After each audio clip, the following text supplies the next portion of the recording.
about playing London? Because it seems to be your teams are the ones who come down here and give you serious trouble.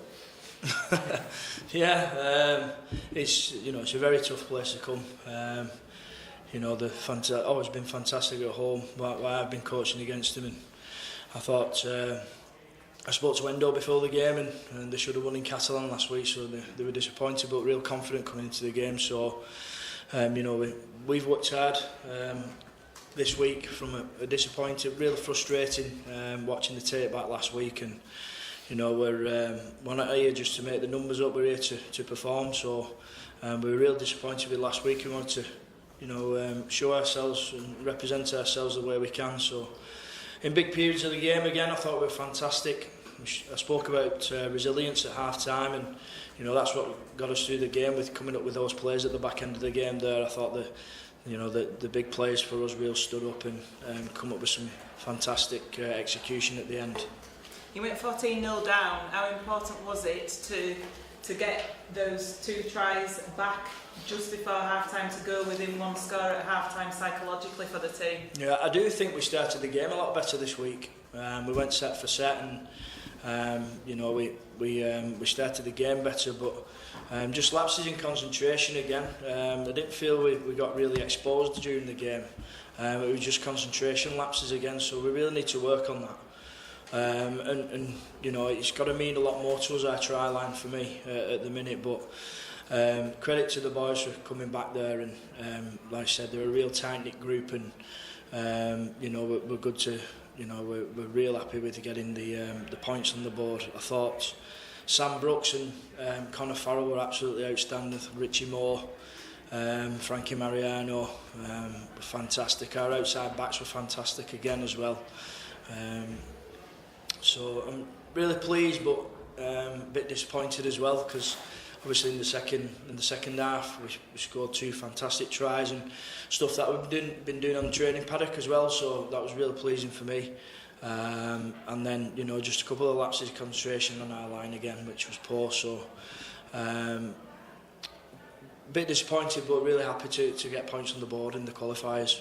Because in the first half, some of the things that the Featherstone Rovers players were trying to put into play, they ended up being picked up by London Broncos as interceptions, didn't they? But in the second half, whatever was said at half-time seemed to work, because it was a great start to the second half. Sam Brooks and Kyle Briggs and John Davis on a couple of plays working well together to bring about the tries. Yeah, it was just pulling our depth back into play, so we can go into the guts of the defence.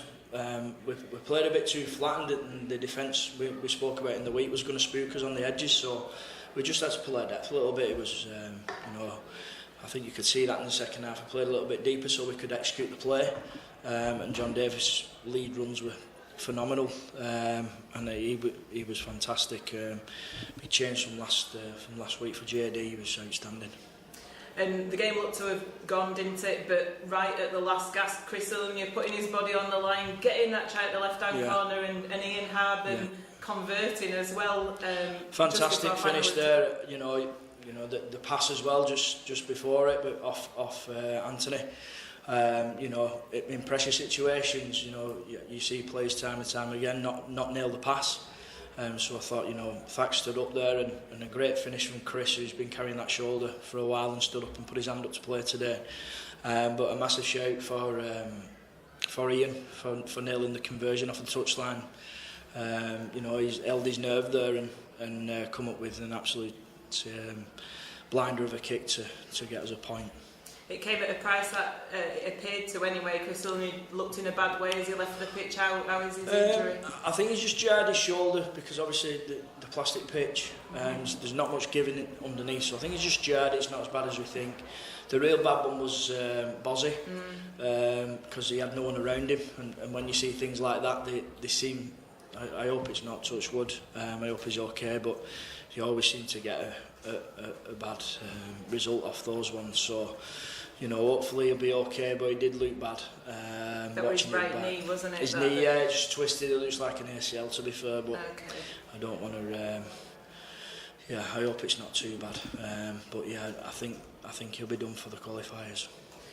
Your first points as head coach at Featherstone Rovers, and also Featherstone Rovers' first points in Super 8 qualifiers over 2 seasons now. So is that going to give confidence going into next week's game? It will do to the players. I think we can get a lot better in certain areas. I think we're superb in some areas.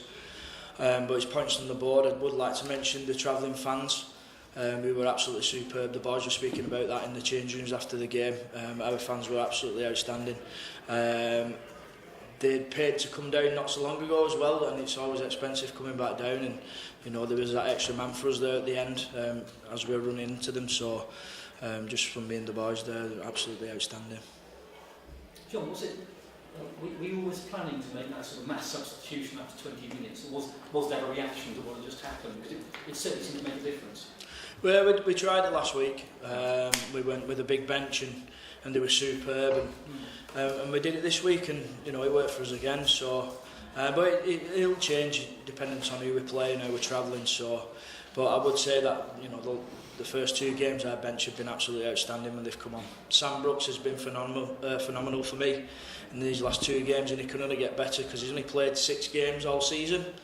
You know, he's an handful when he's on his game, and he just needs a bit of game time.